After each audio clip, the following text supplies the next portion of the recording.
Gloria a Jesús. Gloria a Dios. Dios es bueno, amén. Para siempre es su misericordia. El libro de Apocalipsis, allí en el capítulo 1, en el verso 10 en adelante. Cuando usted lo tiene, diga un fuerte amén para la gloria del Señor. Gloria a Jesús. Entonces leemos honrando al Padre, al Hijo y al Espíritu Santo. Yo estaba en el Espíritu en el día del Señor. Esto lo escribe el apóstol Juan por dirección e inspiración del Espíritu Santo. Y oí detrás de mí una gran voz como de trompeta que decía: yo soy el Alfa y la Omega, el primero y el último. Palabras de nuestro Señor Jesucristo. ¿Alguien puede decir amén? Escribe en un libro lo que ves y envíalo a las 7 iglesias que están en Asia: a Efeso, a Esmirna, a Pérgamo, a Tiatira, a Sardis, a Filadelfia y a Laodicea. El verso 12 dice: y me volví para ver la voz que hablaba conmigo, y vuelto vi 7 candeleros de oro, y en medio de los 7 candeleros a uno semejante al Hijo del Hombre, vestido de una ropa que llegaba hasta los pies y ceñido por el pecho con un cinto de oro. La palabra de Dios es viva y eficaz. Puede sentarse dando gloria a Dios. Aleluya. Dije que se puede sentar dando gloria a Dios. Aleluya. Gloria a Jesucristo. Ayer estuvimos en un tiempo muy lindo acá en la iglesia, prácticamente todo el día.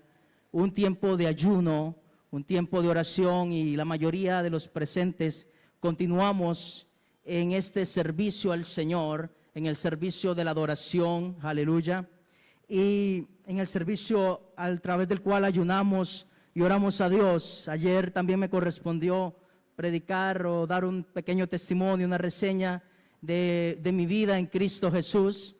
Y pues después de predicar, de ministrar conforme el Espíritu Santo nos guió, pues tomé nuevamente mi lugar. Y en el momento que tomé mi lugar, recibí un sentir del Espíritu, o la voz del Espíritu, que me hizo saber de que hoy yo tendría que exponer la palabra. Y entonces yo dije, bueno, quizás el pastor me pida que tome unos 10, 15 minutos para poder nuevamente repetir el testimonio que he dado. Después me quedé pensando y dije, bueno, quizás sea que el Espíritu Santo pone esto en mí porque mañana me corresponde ministrar las ofrendas. Y bueno, me quedé en eso, ¿verdad? Dije, bueno, que sea lo que Dios quiera. Y cuando Dios quiere, Él da lo que se necesita. ¿Cuántos dicen amén? Cuando Dios quiere algo, Él da lo que se necesita. Entonces, al finalizar el tiempo del ayuno, después que el pastor se reunió con nosotros, los de la alabanza, él me toma parte y me dice, te toca mañana predicar. Entonces, bueno, yo, un pequeño espacio, digo yo, porque uno a veces como que se estructura, ¿verdad? Y me dice, no, te toca predicar el mensaje pues general. Gloria al Señor. Y aquí estamos para la gloria de Dios. Todo esto pues es una confirmación y lo que me da seguridad de que Dios quiere que yo esté aquí. Amén, aleluya. Cuando Dios quiere que uno esté en un lugar, pues es un asunto simplemente de dejarse usar por Él, que Él haga lo que Él quiera. Amén. Siempre he contemplado muy de cerca el ministerio del profeta Jeremías y el gran éxito que tuvo. Y este gran éxito radicó en que Dios le dijo, dirás lo que yo te diga e irás donde yo te mande. Él tan solamente era un siervo al servicio del Señor. Y eso somos todos nosotros, los ministros de Dios, siervos y siervas al servicio del Señor. Entramos en palabra. Hemos leído el libro de Apocalipsis en su capítulo 1. El libro de Apocalipsis es un libro extraordinario. Es un libro que por mucho tiempo yo decía, bueno, este libro da espanto. Después dije, no, este libro no da espanto. Para leer este libro hay que tener madurez. Entonces yo dije, durante mi niñez, mi preadolescencia y parte de mis primeros años de juventud, yo omití un poco el libro de Apocalipsis porque de alguna manera yo me creé la idea de que yo estaba muy inmaduro en el Señor como para poder leerlo, como para poder disfrutarlo. Pero en una ocasión nos encontrábamos en una convención nacional y un siervo de Dios predicó acerca de Apocalipsis capítulo 1. Y solamente me acuerdo del tema que él predicó, así que no piense que esto que estoy copiando lo que dijo el siervo. No, de ninguna manera. Solo me acuerdo del tema, pero el tema me hizo entender que el libro de Apocalipsis es para todo aquel que ama a Dios.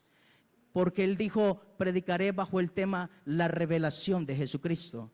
Yo esperaba que él dijera, predicaré sobre los 4 jinetes, predicaré sobre las plagas, predicaré sobre las copas, predicaré sobre el meteorito que caerá, predicaré sobre el gran terremoto, predicaré sobre todo eso que causa como una cierta, hasta un cierto morbo en el sano sentido de la palabra, de qué será lo que va a pasar. Pero este predicador dijo, voy a predicar sobre la revelación de Jesucristo. Y yo dije, entonces el Apocalipsis no se trata sobre los juicios del fin, sino sobre la revelación de nuestro Dios y la adoración al que está sentado en el trono y al Cordero de Dios. Así que todo aquel que anhele conocer a Cristo debería introducirse en la revelación que recibió el apóstol Juan sobre el Apocalipsis. Y cuando he leído sobre la adoración celestial en este libro, mi mente se ha abierto y entonces ahora yo digo, Señor, yo dirijo mi adoración al que está sentado en el trono y al Cordero de Dios. Y cuando leo que los 24 ancianos, aleluya, se postran delante de Él y dicen, santo, santo, santo, yo digo, no hay otra cosa más importante que la iglesia pueda hacer que no sea decir, santo, santo, santo es el Señor Jehová. Aleluya.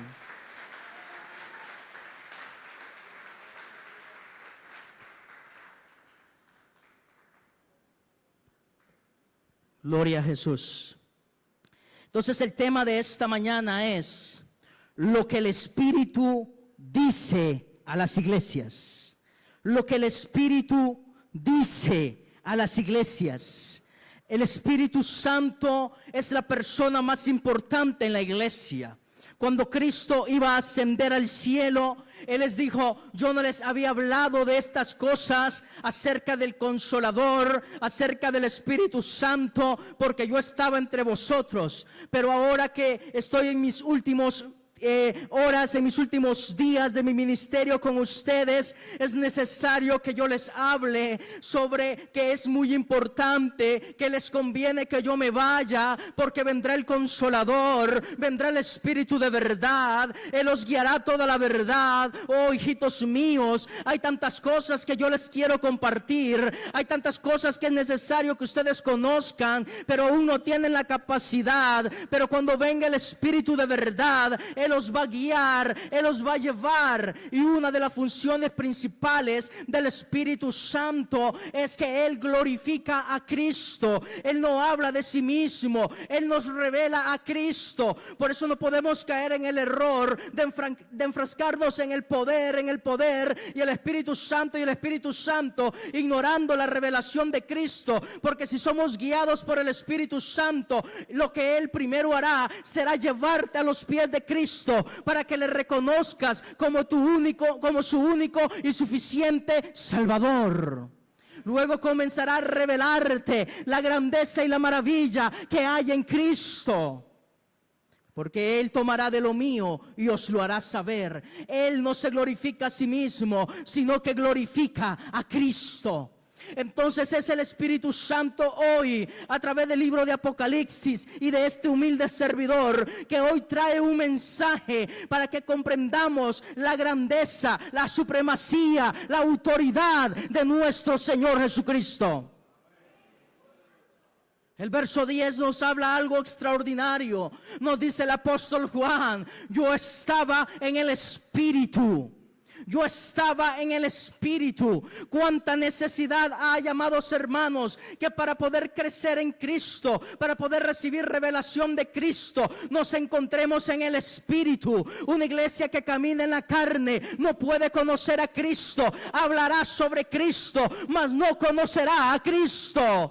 tendrá el conocimiento de Cristo de la misma manera que lo tenía la multitud que llegaba a tomar un pedazo de pan o un pedazo de pescado. Pero hoy Dios, por medio de su Santo Espíritu, nos dice: suban acá. Es hora de que subamos al monte. Es hora de que vayamos a aguas más profundas del conocimiento de nuestro Señor Jesucristo.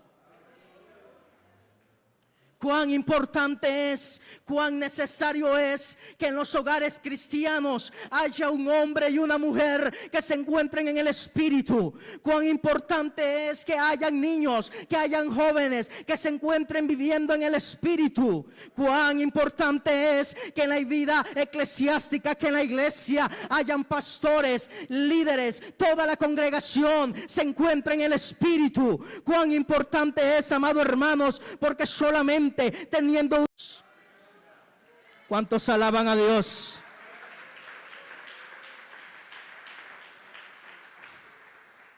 En el verso 11 dice: yo soy el alfa y el omega. Es el mensaje que envía a las 7 iglesias que están en Asia. Pero primeramente Cristo se presenta como el gran yo soy, revelando parte de su grandeza e identidad. Le dice: yo soy el alfa y el omega, yo soy el primero y el último. No porque Cristo haya sido un ser creado, sino porque todo lo creado subsiste en Él, por medio de Él y a través de Él. No hay nada por encima de Cristo. Él es el primero de la creación. En Él está el principado, en Él está el poder. Él es Dios por siempre. A su nombre sea la gloria. Y antes de ingresar al mensaje de las iglesias, Él se presenta. Dios no tiene problema de identidad, pero la iglesia tiene problemas de memoria. Parece que se le olvida quién es su Señor. Parece que se le olvida quién es Cristo. Y constantemente entonces Él debe decir: yo soy el alfa y el omega. Yo soy el todopoderoso. Yo soy el que estuve muerto, pero estoy ahora vivo. Aleluya. Y pronto volveré. Es necesario que una y otra vez el Espíritu Santo le recuerde a la iglesia que no es dirigida por un aspecto político, que no es dirigida por un gobierno municipal, que no es dirigida por un concilio de ancianos, sino que es dirigida por la cabeza, Jesucristo nuestro Señor. Entonces resulta que le dice: yo soy el alfa y el omega. Aleluya. La iglesia no debe olvidar que Cristo es la autoridad suprema y que separado de Él no somos nada. Cuando la iglesia olvida que Cristo es la autoridad suprema, lamentablemente se convierte en una organización, lamentablemente se convierte en un club social, lamentablemente se convierte en sesiones de terapia psicológica, porque en Cristo, aleluya, está la fuerza y el poder para transformar al hombre. El apóstol Pablo estaba seguro de esto, tenía convicción de esto y le dice: amados hermanos, yo no me avergüenzo del evangelio, porque yo sé lo que es el evangelio. El evangelio es poder de Dios para salvación, para transformación. No hay nada ni más importante en la iglesia que Cristo y su palabra. El Señor nos ha dado este lugar que ahora arrendamos. El Señor nos dará un templo maravilloso. El Señor nos dará una microbús, un bus y quién sabe cuántas cosas más. Quizás una universidad teológica online. No sé hasta dónde Dios nos llevará, pero lo que yo sí sé es que en medio de todos los recursos que Dios le pueda dar a la iglesia Herederos de Gloria Internacional, siempre lo más valioso y lo más importante será Cristo, su palabra y su presencia.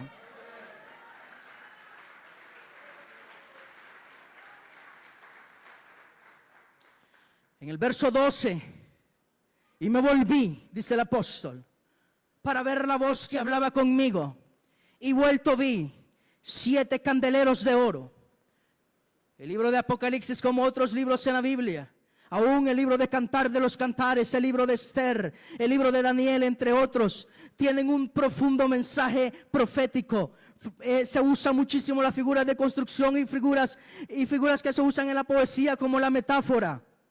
Resulta que acá el Señor le da una visión de 7 candeleros de oro, pero no es tomado de la nada, sino que estos 7 candeleros se encontraban también, el candelero se encontraba también en el tabernáculo. Entonces hay una armonía en lo que el Señor le está revelando al apóstol Juan. Pero hay un misterio aquí, porque el apóstol ve estos 7 candeleros de oro. Porque el Señor a través de estos 7 candeleros le está mostrando cómo Él ve a la iglesia.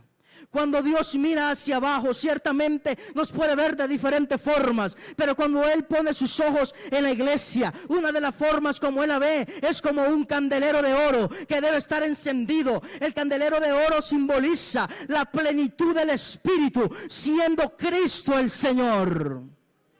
Entonces Él, cuando ve la iglesia, ve un candelero de oro. La iglesia, en el propósito divino, es representada según el diseño y la finalidad de Dios para ella. ¿Qué quiero decir con esto?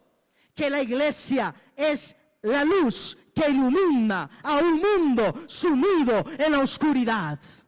La iglesia no está para ser un grupo social más, una organización religiosa. Usted y yo, como iglesia de Jesucristo, somos la luz del mundo. Usted es iglesia. La congregación, cuando nos unimos, es iglesia. Así que eso significa que cuando usted llega a su centro de trabajo, llegó la iglesia. Cuando usted va al aeropuerto, llegó la iglesia. Cuando usted va a la universidad, llegó la iglesia. Cuando usted va al colegio, llegó la iglesia. Eso significa que donde usted llega, llegó la luz de Cristo. Hay poder en la sangre de Jesús. La luz de Cristo no se puede comparar ni se puede igualar a nada en este mundo. Porque el apóstol Juan, en su evangelio, en el capítulo 1, él dice: y en él estaba la luz, y la luz era, en él estaba la vida, y la vida era la luz de los hombres. Y dice que las tinieblas no pudieron prevalecer contra ella. Cualquier luz humana, cualquier brillo humano, cualquier show humano, la oscuridad lo podrá vencer, pero la luz que mora en la iglesia jamás será vencida, porque ella vence al mundo. La palabra del Señor dice que ni aún las puertas del Hades pueden prevalecer contra la iglesia de Jesucristo. Cuando el diablo y sus demonios te ve, tiembla, porque sabe que en ti hay una luz extraordinaria que ha vencido al mundo. Aleluya. En el verso 16 de este mismo capítulo 1 dice: tenía en su diestra 7 estrellas, de su boca salía una espada aguda de 2 filos, y su rostro era como el sol cuando resplandece en su fuerza. ¿Qué diferencia, verdad? Como el Espíritu de Dios muestra a nuestro Señor Jesucristo, y como muchas veces la iglesia se lo imagina. Como muchas veces las caricaturas lo presentan, como muchas veces Hollywood lo presenta, y como muchas veces usted y yo descuidadamente nos referimos hacia Él. Él tiene una espada aguda en su boca. Dice que salió una espada aguda de 2 filos, y su rostro era como el sol cuando resplandece en su fuerza. Pero me quiero centrar en la primera parte que dice: tenía en su diestra 7 estrellas. Tenía, dice, primeramente 7 candeleros que representan la iglesia, su finalidad y función en el mundo. Pero también tenía 7 estrellas. Estas 7 estrellas representan a los pastores o al ángel guardián asignado para la iglesia. Pero el hecho que dice que está en su diestra es porque un hombre de Dios, un verdadero pastor, un verdadero ángel de la iglesia, uno que verdaderamente ha sido llamado y constituido por Dios, como dice la palabra de Dios en Efesios, que a uno constituyó apóstoles, a otros constituyó evangelistas, maestros, profetas y pastores. Cuando Dios es el que ha constituido un siervo de Él, cuando Dios ha constituido un pastor, un ungido de Dios, este se encuentra a la diestra de Cristo. Esto lo que significa es que este siervo, esta sierva de Dios es sostenido y protegido por el mismo Cristo. Hay muchos falsos en nuestros días. Usted se dará cuenta que son falsos porque no están a la diestra de Cristo. Pero el que está a la diestra de Cristo es porque ha sido llamado por Dios y se ha consagrado por Dios, ha renunciado al mundo y se somete a Él, aleluya. Pero también esta palabra es para nosotros, porque Él nos ha constituido reyes y sacerdotes juntamente, aleluya, por medio de nuestro Señor Jesucristo. Juntamente con Cristo hemos sido, aleluya, resucitados. También esta palabra es para nosotros. A nosotros nos sostiene Cristo, nos protege Cristo. Qué hermoso es el Señor. Luego retomaremos un poco sobre esto. Y entonces el apóstol Juan, recibiendo esta revelación, comienza a hablar a la iglesia. En el capítulo 2, primeramente le habla a la iglesia en Efeso, la iglesia sin amor. Le habla a la iglesia perseguida, que es la iglesia en Esmirna. Pero en el tercer punto, que es donde yo quiero detenerme hoy unos cuantos minutos, le habla a la iglesia en Pérgamo y le dice: el que tiene la espada aguda de dos filos dice esto. La iglesia de Pérgamo, hermano, también se le conoce como la iglesia que se acomoda. Vive de tal manera que logra tolerar y retener lo que su contexto social y cultural le da. Le daré algunos datos históricos. Aquí se encontraban los templos, para que usted tenga un mayor entendimiento de por qué el Señor le halaga, pero también le detalla un pecado muy terrible que estaba pasando en ellos. Y el propósito de este mensaje es, para muchos de los presentes será una advertencia de que no caigamos en el error de Pérgamo, pero para otros será un llamado de arrepentimiento, porque quizás eres parte de esta iglesia de Pérgamo. Porque estos mensajes eran ciertamente para estas 7 iglesias, pero tienen un mensaje actual para la iglesia de nuestros tiempos.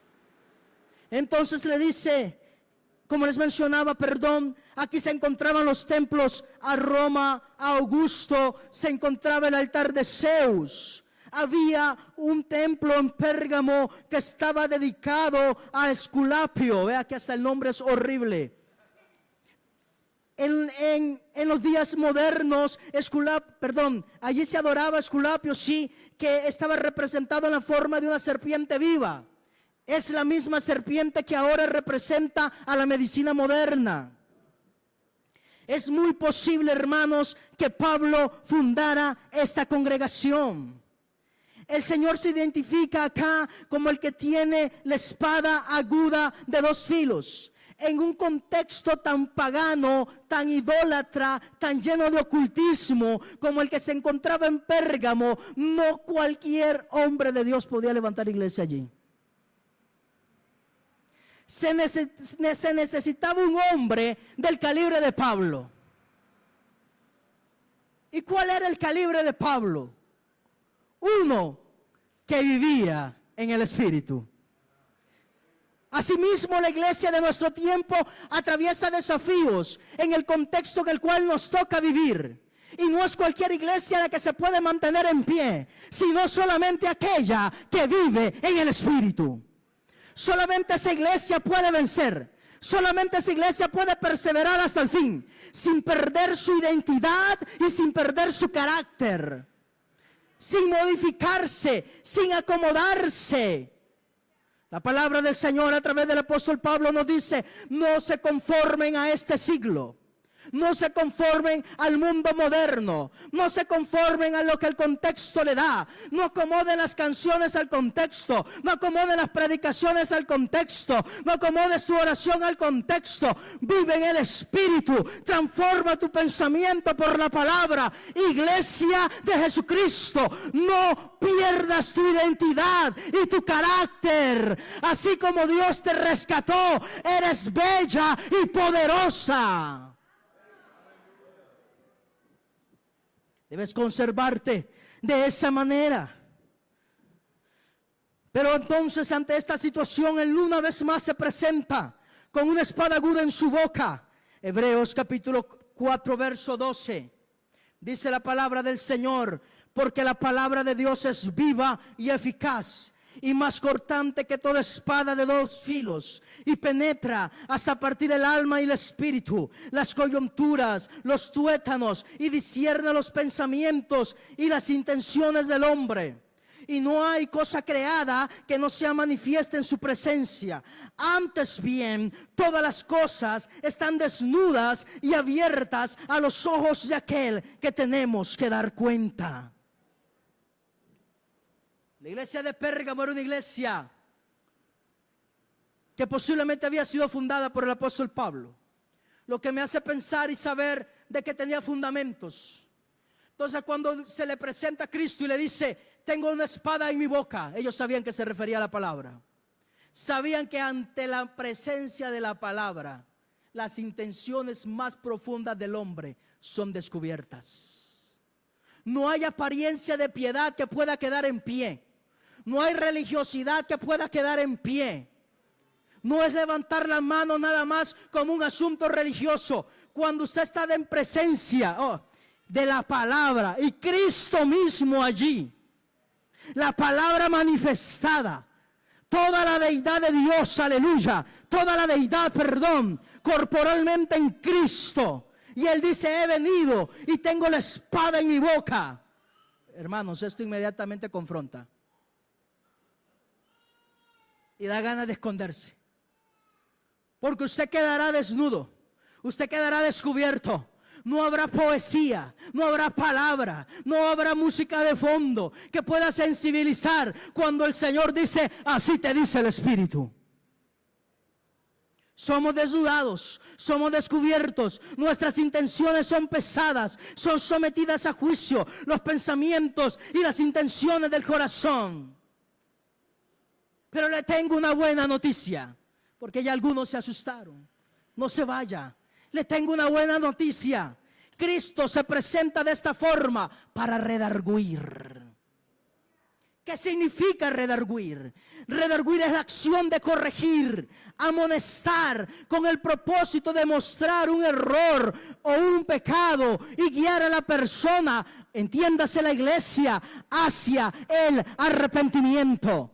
Si Dios te trae una palabra de confrontación, si usted siente que ahora mismo sus intenciones están siendo desnudadas y usted sabe que ha estado buscando del Señor como un asunto religioso, como una tradición, no se sienta condenado, porque precisamente esta palabra viene para que usted no sea condenado, sino que se arrepienta ahora que hay tiempo.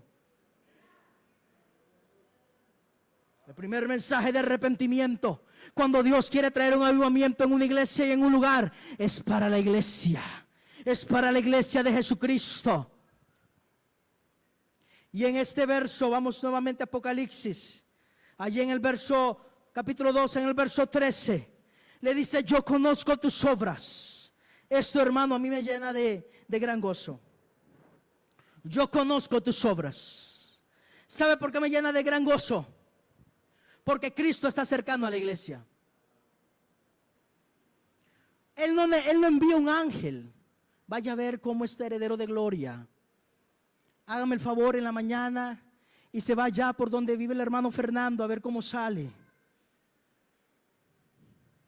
Él en su omnipresencia está cercano a la iglesia. En el antiguo pacto estaba cercano. Y fundó entonces el tabernáculo en medio de su pueblo. Estaban allí también los profetas. Pero en este tiempo, en el mejor tiempo, en el tiempo de la gracia, Él está presente y camina en medio de su pueblo.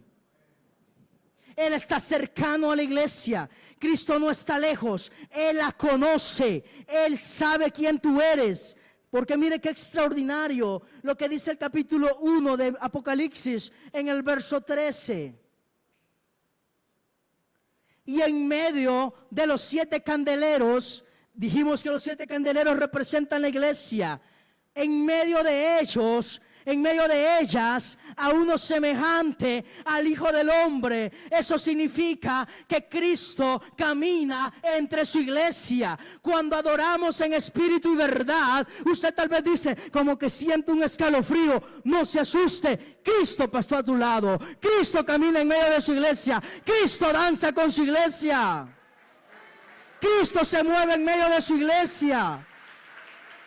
Él está presente. Él está aquí. Él conoce tu tribulación. Él conoce tu angustia. Él conoce tu pecado. Él conoce tu debilidad. Él conoce que tú a veces quieres decir como el apóstol Pablo, miserable de mí, porque queriendo hacer lo bueno no lo hago. Él sabe que luchas con una concupiscencia, pero Él está a la par y te dice, hijo mío, no te preocupes, aquí estoy con la espada aguda en mi boca, para que venzas el pecado, para que venzas la concupiscencia, para que tenga victoria. Al Señor sea la gloria.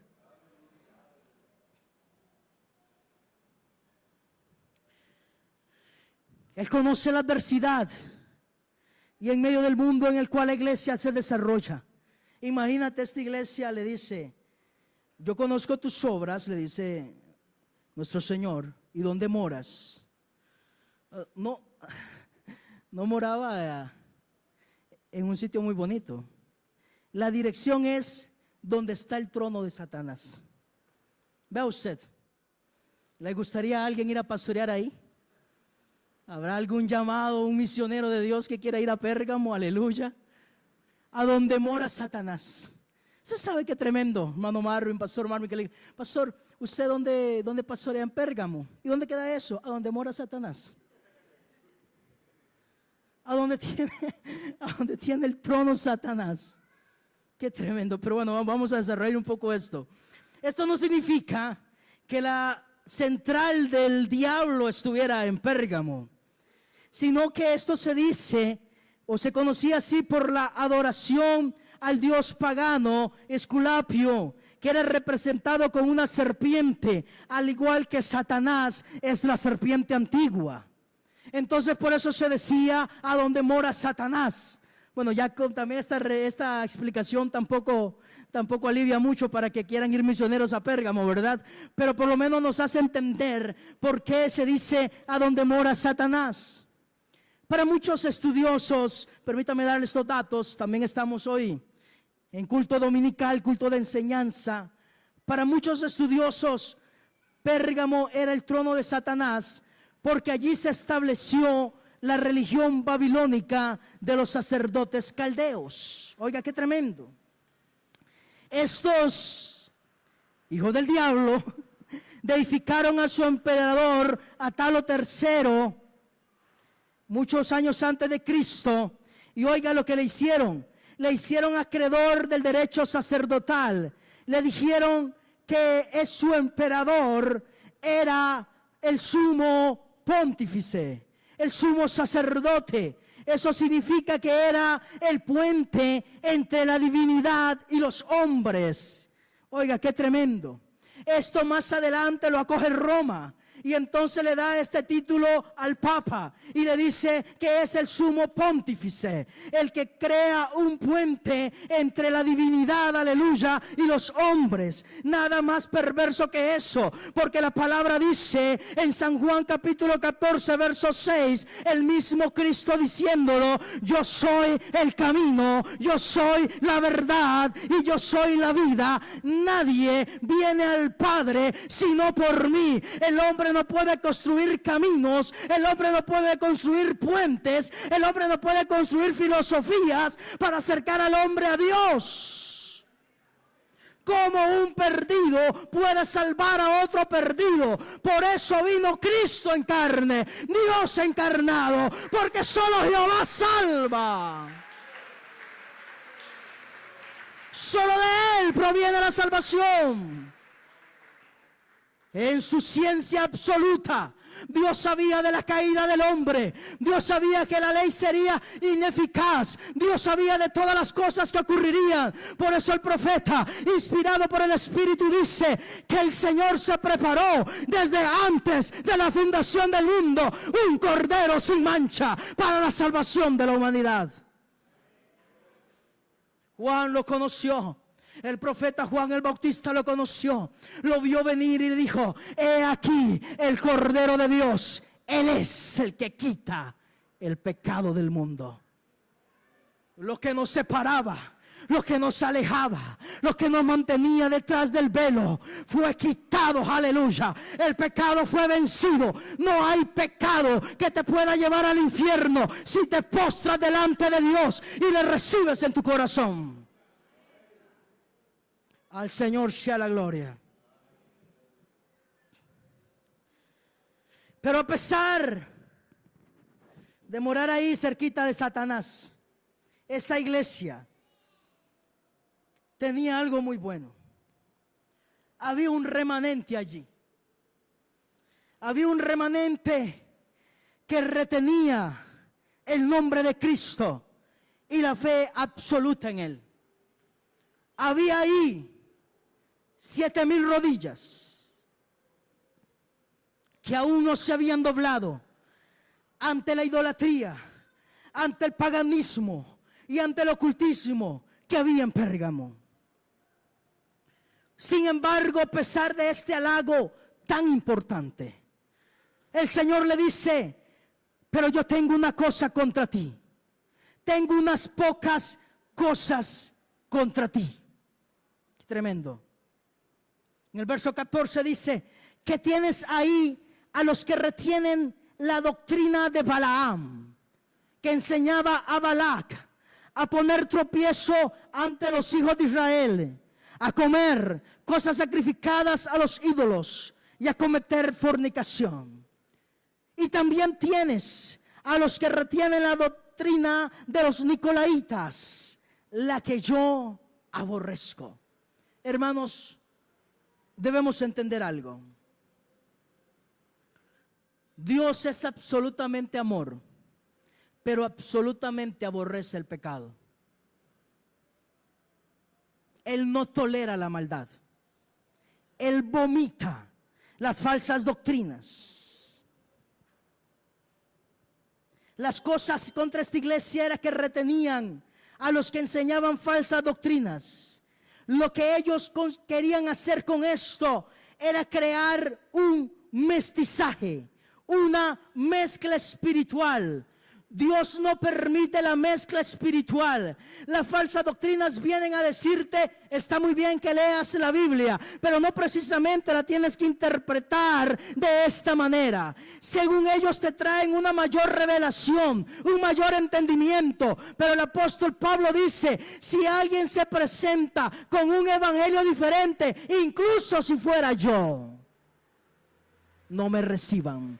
No reciban a tal persona. Y esta iglesia en Pérgamo, por no caer mal, por no causar problemas, había aceptado a los de la doctrina de Balaam, que le decía a la gente: peca, no hay problema, puedes venir, levantar las manos, puedes servir al Señor y conservar tu pecado. Le enseñaba a pecar, iba perdiendo la identidad, iba perdiendo la pureza. Qué triste. Estos falsos maestros pretenden presentar un evangelio diferente. La doctrina balaamita les deja ver que la idolatría y la corrupción pueden ser parte de la iglesia. Y el Señor le dice a Pérgamo, le dice: ten cuidado, porque la idolatría de la ciudad, el pecado de la ciudad se está infiltrando en la iglesia. El Señor le abre los ojos y le dice: ten cuidado, ojo ahí, está pendiente, porque esta idolatría se está metiendo, porque esta corrupción se está metiendo, está comenzando a dañar la iglesia, está comenzando a dañar los recién convertidos, está aún dañando a los que se consideran viejos en la fe. Esta cosa lo llevaría a perder su carácter e identidad espiritual. Santiago capítulo 4 verso 4 dice: la amistad con el mundo es enemistad contra Dios. Cualquiera, llámese pastor, llámese apóstol, llámese anciano, llámese político, llámese el hermano que más ofrenda, llámese el hermano que más diezma, no importa. Cualquiera que quiera ser amigo del mundo se constituye enemigo de Dios.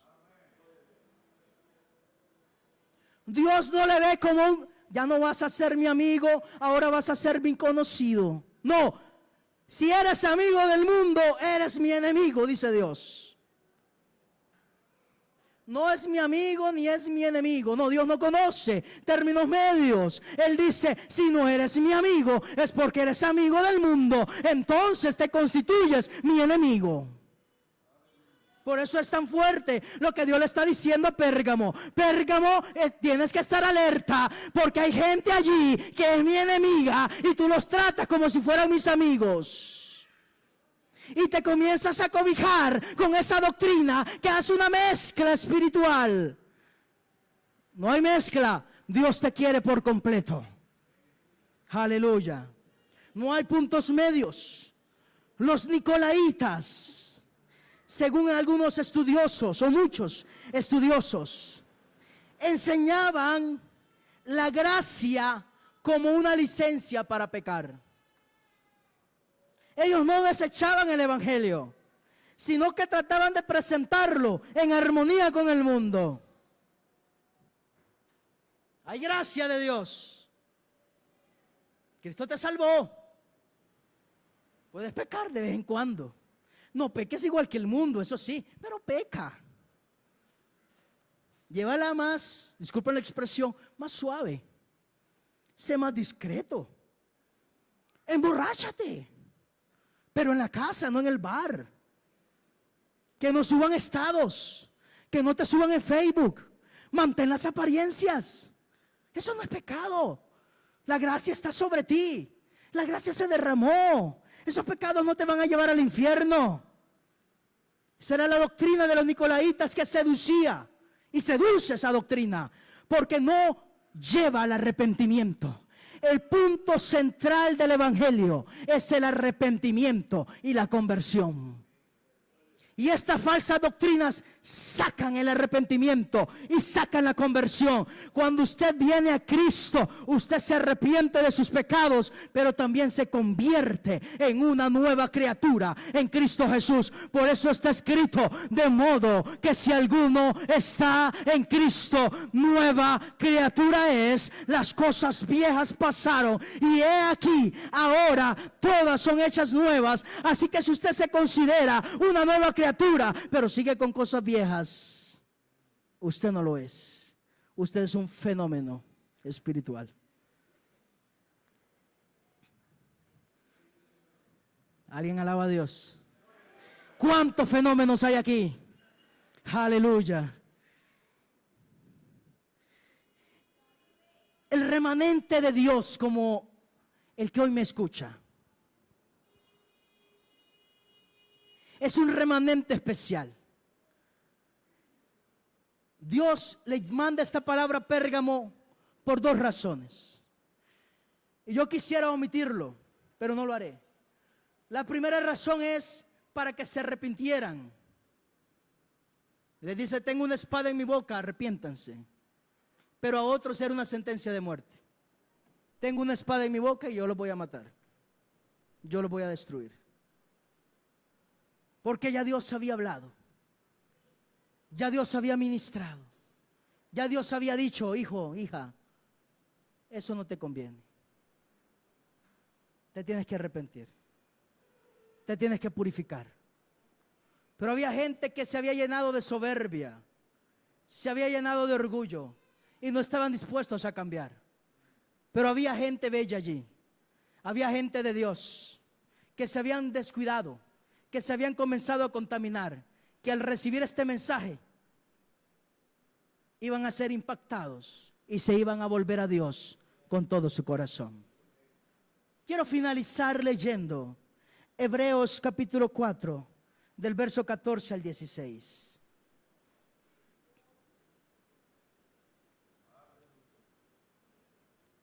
Y el ministerio de alabanza puede ir pasando.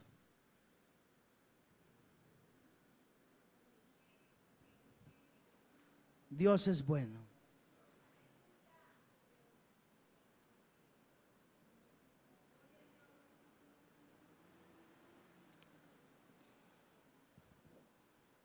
Que lo tenga toda la iglesia. Vamos a leerlo.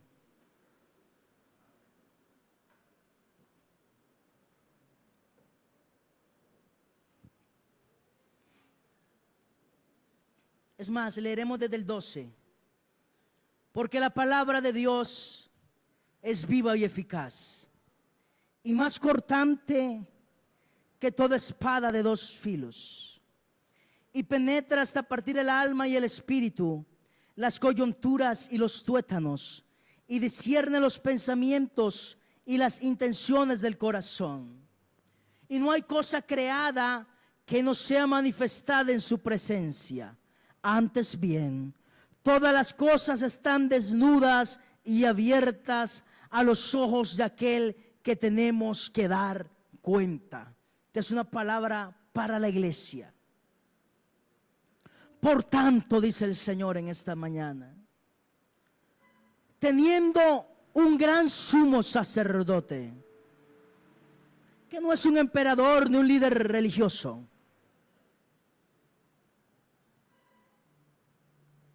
que traspasó los cielos, Jesús, el Hijo de Dios, retengamos nuestra profesión, porque no tenemos un sumo sacerdote que no pueda compadecerse de nuestras debilidades. Él se compadece de tu debilidad, pero no tolera tu pecado. Por eso te dice: arrepiéntete. Sino uno que fue tentado en todo según nuestra semejanza, pero sin pecado. Hoy el Señor te dice: acerquémonos pues confiadamente al trono de la gracia para alcanzar misericordia y hallar gracia para el oportuno socorro. Cuando el Señor le dice al apóstol Juan: escribe a la iglesia, a las 7 iglesias, el mensaje que te daré, le dice: porque el tiempo está cerca. Hoy el Espíritu trae esta palabra a la iglesia, porque el tiempo está cerca. Porque muy pronto el que ha de venir vendrá, no tardará. La final trompeta se escuchará, y solamente aquellos que estén consagrados a Dios, que tengan sus vestiduras blancas, que hayan vencido al mundo, que se hayan vencido a sí mismos, que se hayan consagrado a Dios por la palabra, por la fe en Jesús, solo aquellos que retengan el nombre de Cristo serán salvos. Le pido que se ponga sobre sus pies en esta mañana. La palabra ha sido expuesta y el Espíritu del Señor está aquí. Cierre sus ojos, que el Espíritu Santo está aquí. Y como estamos en iglesia, el altar está abierto.